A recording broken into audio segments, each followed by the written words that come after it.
Universal News TV, votre chaîne d'information la plus crédible. On se souvient encore lorsque Maurice Kamto avait demandé la fermeture d'Afrique Média. Le président Banda Kani l'a rappelé à un militant du MRC, Monsieur Médard Lipote.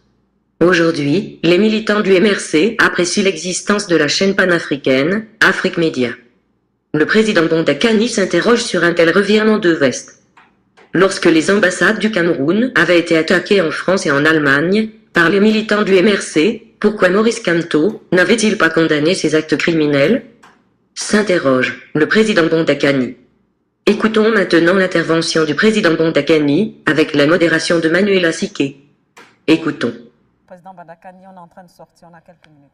Moi, je suis toujours abusé par le vice qui rend hommage à la vertu de manière vicieuse. Moi, ça m'amuse toujours.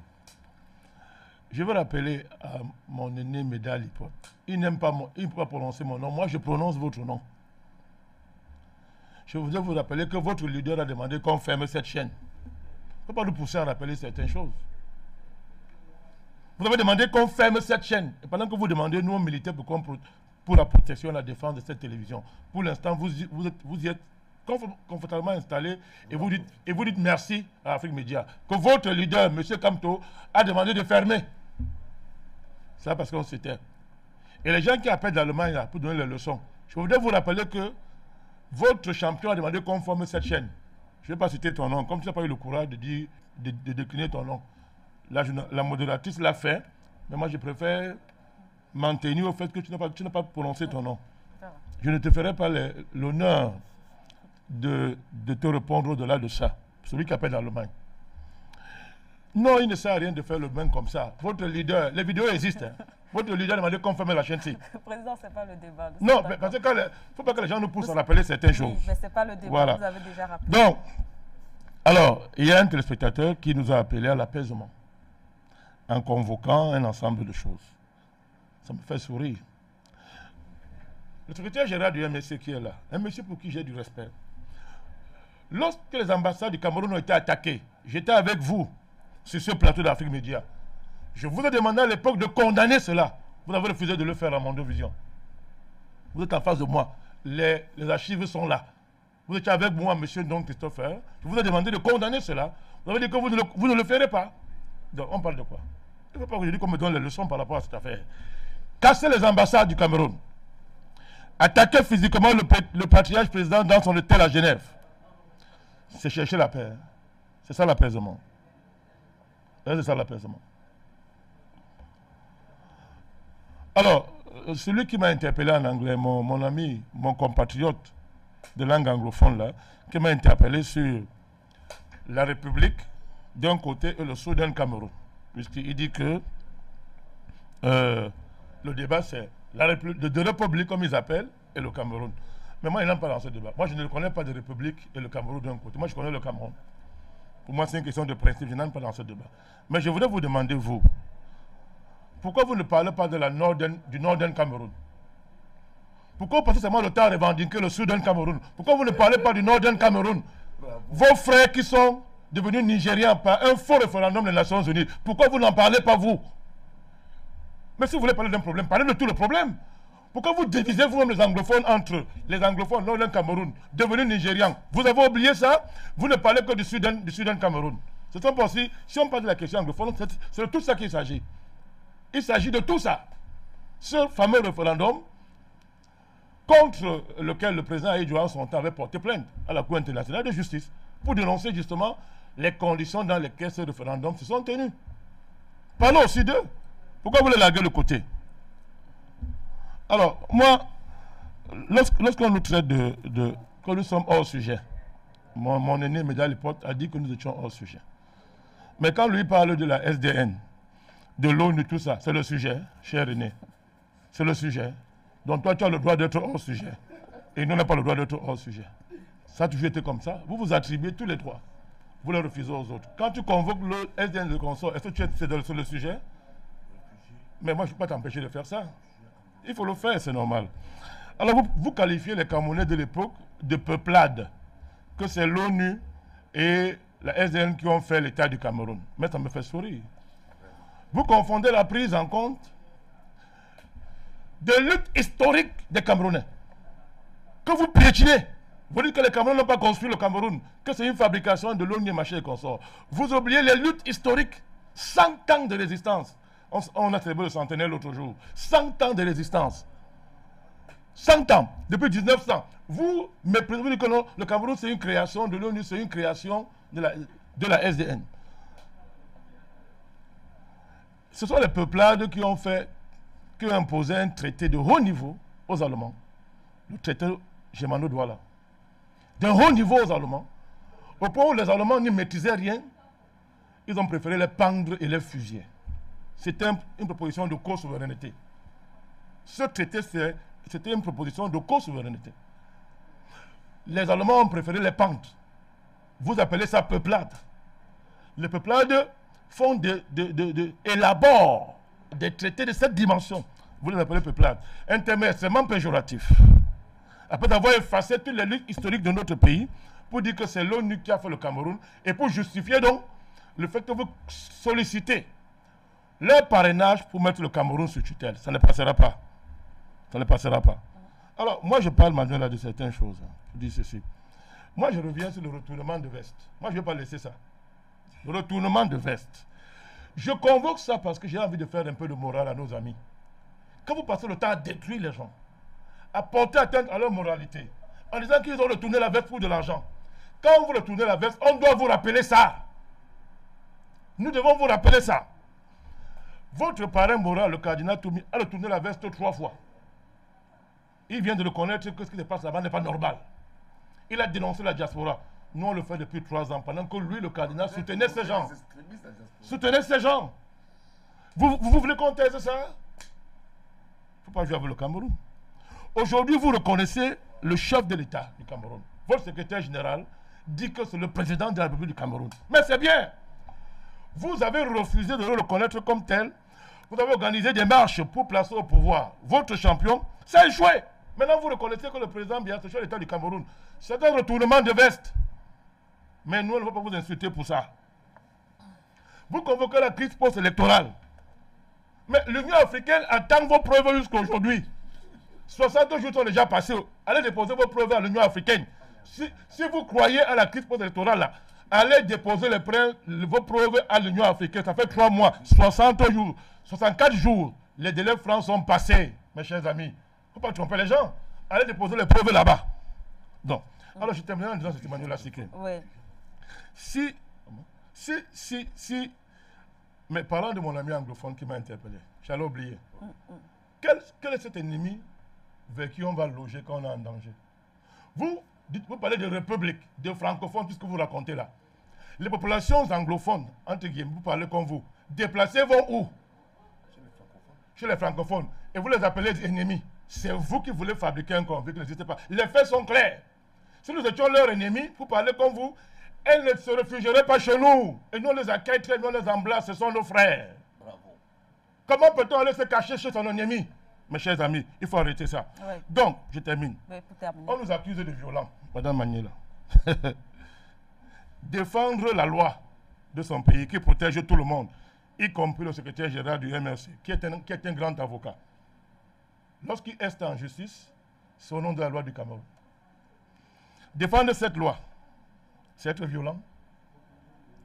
Défendre la constitution de mon pays, qui garantit les relations avec les soi-disant partenaires, c'est être violent.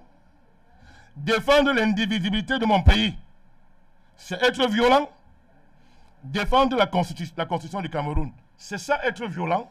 Quand j'ai fini de dire tout ça, je dis le NMP est pour le dialogue dans le strict respect de la constitution du Cameroun et des lois de mon pays. Je vais être direct et clair parce que quelquefois j'ai eu l'impression qu'on ne m'entend pas très bien quand je parle du français. Il faut sortir du français. Je crois que je suis clair là. Très clair. Imaginez qu'un parti comme les autres disent, dès que nous prenons le pouvoir, nous nous retirons du franc CFA. Vous créez, s'il y a des économistes dans la salle, on ne joue pas avec la monnaie. on ne s'amuse pas avec la monnaie. C'est-à-dire que vous pouvez faire écouler une économie à partir de la monnaie. Si vous dites que vous allez prendre une certaine position, par exemple, imaginons, vous dites que oui, je me retire du franc CFA demain, dans une semaine. Je vous assure que le lendemain, toutes les banques vont déposer le bilan parce que tout le monde va donner des ordres de transfert des fonds à l'extérieur. Pourquoi? Parce que les gens vont prendre des positions d'attente. Chacun va garder sa monnaie dans la monnaie qui est la plus sûre, en attendant de voir quelle est la décision que vous prendrez et comment ça affecte ou ça n'affecte pas sa monnaie. Donc on ne parle pas de ces choses comme cela. Tous ceux qui dans des trucs qu'on appelle Afrique média ou tout ça là, vous brûlent la tête, ou des gens qui ont pris pour métier de venir sur les plateaux de télévision, je ne vais pas citer des noms mais vous les connaissez, qui ont fait de leur fonds de commerce politique la question du franc CFA, amène les Camerounais sur le mauvais terrain. Donc je ne vais pas vous dire ce qu'on fera du franc CFA, excusez-moi, je ne vous le dirai pas. Je préfère que ça coûte des voix au MRC que de dire des choses irresponsables. Je vais être direct et clair parce que quelquefois j'ai eu l'impression qu'on ne m'entend pas très bien quand je parle du français. Il faut sortir du français. Je crois que dans une interview accordée au journal Mutation, le professeur Konshu Komeni a dit exactement ceci de vous. Les revirements successifs du ministre Kanto me semblent quelque peu embarrassants dans la mesure où ils traduisent un important déficit de fidélité, de loyauté et en conséquence de crédibilité. Il faut vraiment dire que le mensonge permanent de Maurice Kamto apparaît de plus en plus embarrassant aux yeux de tous les Camerounais. Voilà, merci à vous, Président Mbadakani. Professeur Missanga Niamoudi, votre mot de fin, en guise de conclusion, qu'est-ce qu'on retient? Mais merci Manuela. Vous savez que chaque fois que vous me donnez l'opportunité d'être sur votre plateau, moi je saisis fortement cette occasion pour faire de l'éducation populaire. Tant mieux si elle peut détruire les oiseaux de mauvais augure qui ont voulu mettre ce pays à feu et à sang. Concernant le dialogue, n'oubliez pas que je voudrais le rappeler à vos téléspectateurs que nous avons été conviés ici pour décrypter le discours du chef de l'État et surtout montrer l'intérêt d'un dialogue.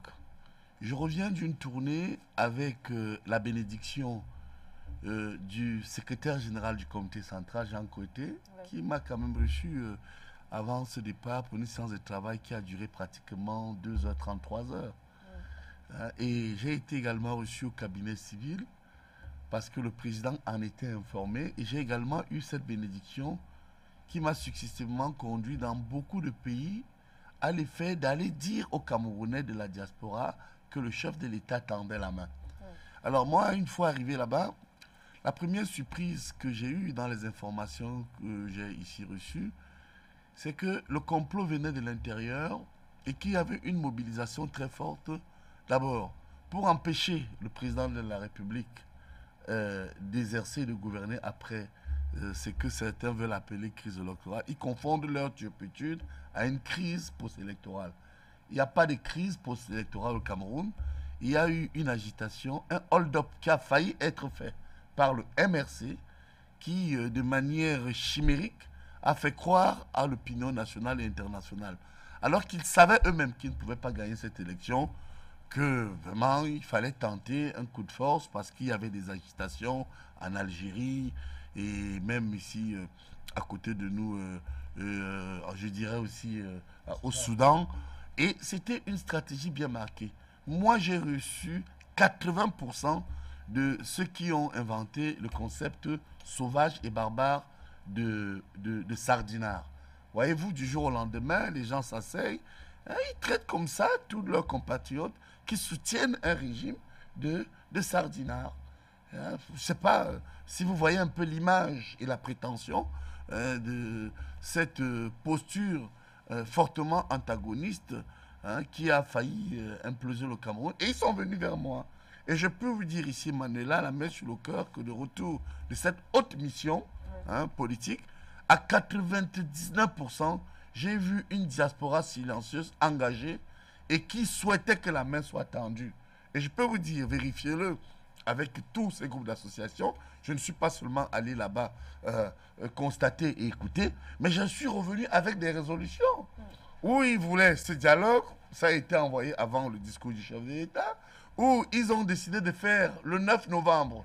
Je vous dis, président Badakani, le 9, à Paris, une marche de la paix qui vient de cette diaspora, où un certain nombre de résolutions ont été prises à l'effet, pardonnez-moi, de se détacher des groupuscules extrémistes. Je vous dis bien extrémistes, malheureusement, qui avaient pratiquement une même identité, même si moi je suis de ceux qui disent que c'est l'Ouest qui soutient majoritairement le chef de l'État. Les Mamlékés n'ont jamais désavoué le chef de l'État, mais nous sommes étonnés sur le terrain de voir que ceux qui pourchassaient le président, c'était des groupuscules inféodés à un certain parti politique. Alors je veux dire que concernant le dialogue, personne, je vous dis bien, dans la diaspora, celle qui nous écoute, je peux aller loin, je peux donner des noms. J'ai été reçu, au-delà du fait que 2 anciens présidents de la République française m'aient reçu, hein, à l'effet de dire qu'ils encouragent ce que le président Paul Biya avait fait, mais aussi, j'ai eu des grands de la diaspora. Je vous donne une information qui est en réalité aussi une exclusivité de votre plateau. Lorsque j'ai été invité par le mouvement En Marche, dimanche dernier, à Bordeaux, comme observateur sur l'université d'été, eh bien, madame, je peux vous dire qu'après cette rencontre, j'ai été invité par l'adjoint au maire de Bordeaux, Gaëtan Dikam, qui est vice-président, pardon, je dis vice-président, qui vient d'être nommé par M. Macron au poste de coprésident du comité d'organisation du prochain sommet France-Afrique, qui m'a dit qu'il tende la main. C'est la diaspora. Alors, on a vu un groupe de Camerounais manipulés, instrumentalisés, avides de succès, cassés, urinés, insultés, bastonner même une de nos compatriotes à Mondial Vision. Moi, j'ai ramené Madame Itoa ici. Malheureusement, elle n'a pas eu le temps de passer sur Douala. Mais nous étions dans plusieurs médias où j'ai dit, voilà la dame qu'on a bastonnée. C'est horrible lorsque cette dame vous dit qu'elle est venue à la place de la nation à Genève. Arrivée, elle a vu un costaud qui faisait presque 2 mètres. La raclée, la mettre au sol. Et là, elle rouait cette femme le cou, tout simplement parce que le péché de cette dame était d'arborer une tenue avec les effigies du président de la République. Ramener pour terminer, au regard de cette opportunité, nous sommes ici pour dire aux Camerounais que le président a ouvert ce dialogue.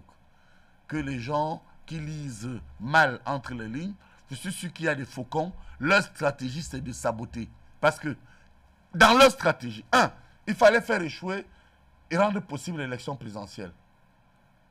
Avant, pendant et après, on a vu que certains voulaient la guerre civile.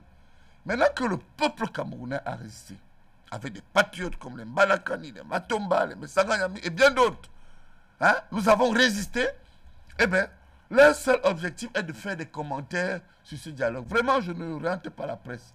Mais si moi, j'avais un média, je n'aurais pas mis sur les plateaux des gens qui viennent nous dire que le dialogue doit être conditionné.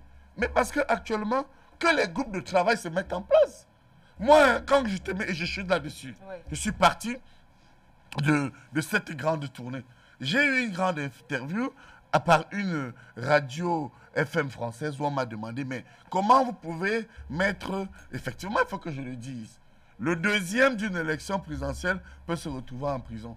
Alors j'ai répondu à ce journaliste, souvenez-vous, lorsque monsieur, rappelez-vous, Dominique Strauss-Kahn était en passe de devenir président de la République française. Ça aussi, il faut le dire. Mais il a eu des menottes. Si nous étions en Afrique, vous Français, vous serez allé dire que celui qui veut devenir président de la République française vient d'être victime d'un complot et c'est pourquoi on l'a mis en prison. Il n'a pas pu être candidat. Vous comprenez? Moi, je vous dis que Strauss-Kahn était en passe. Madame, voyez un peu la relation. Je suis revenu toujours en France. Je leur ai dit, mais monsieur Fillon que je connais très bien, Fillon qui est quelqu'un pour qui j'ai beaucoup de respect, pour une affaire de costume. Il a arrêté d'être président de la République française. Alors j'ai posé finalement la question que si c'était en Afrique, qui n'allait pas incriminer le pays africain de dire que celui qui a le vent en poupe vient d'être mis à l'écart. Bon, je ne vous parle pas avec l'affaire des homards, hein, qui a complètement fait perdre à un ministre son poste, mais pour dire que qui a dit à nos amis d'un certain parti que parce qu'on a été deuxième à l'élection présidentielle, on pouvait bénéficier d'une humilité.